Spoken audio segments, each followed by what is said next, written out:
Mga kapango, ganito pala ang paraan nila ng pagkuha ng langis ng mani sa ibang lugar.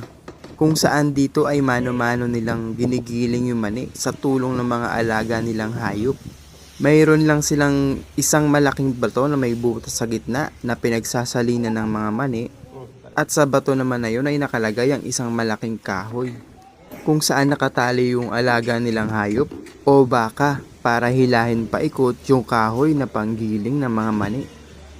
Habang ginagawa nila yung proseso na to ay kailangan siyang sabuyan ng tubig para hindi siya tumigas ng sobra at para matulungan mapiga ng unti-unti yung langis.